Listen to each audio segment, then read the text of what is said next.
Question number 12. A disk of mass m is moving along across a horizontal frictionless surface with constant velocity u. It collides with a stationary disk of mass 4m. Okay, so this has a velocity u, this has a velocity 0. Okay, what is the initial velocity u of the disk of mass m? What is the initial velocity? So what should I do? It's nothing but a concept on conservation of momentum. So what is the momentum before collision? Momentum before collision is m into u. What is the momentum before collision for this one? It should be 0 because 4m into 0. Now here, what is the momentum after collision for this object? This is 4 over here, this is 45 degrees.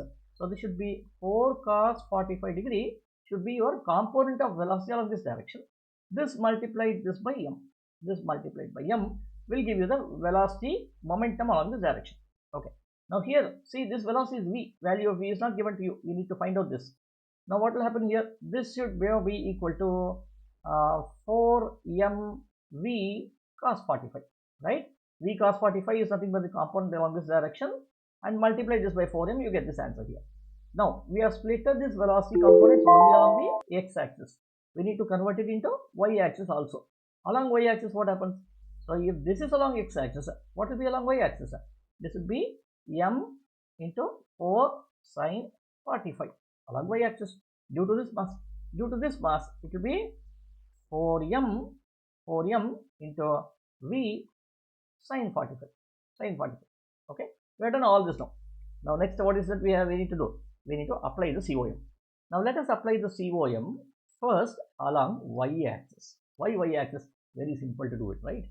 Okay, now let us see here. What is the momentum before collision along y-axis? Is a particle moving along y-axis over here? No, it's moving only along the x-axis. So it's not moving. So therefore, momentum of the particle, of both the particles before collision along y-axis will now be muy plus 4m into uy, right?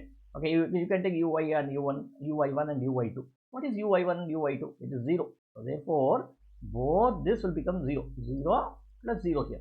Okay, and this should now be equal to, now if I take this as positive, what will happen now? It should be 4m sine 45, 4m sine 45 minus, I take this as negative because if this is positive, this should be negative. So this should be 4mv sine 45, 4mv sine 45. So what do we have? Now 0 is equal to 4m sine 45 minus 4mv sine 45. Or in other words, you can now say 4m sine 45 is equal to 4mv sine 45, right? Sine 45 goes away, 4m and 4m goes away. You have 1 here, you have v here, which means v is equal to 1. Okay, we have got the velocity here.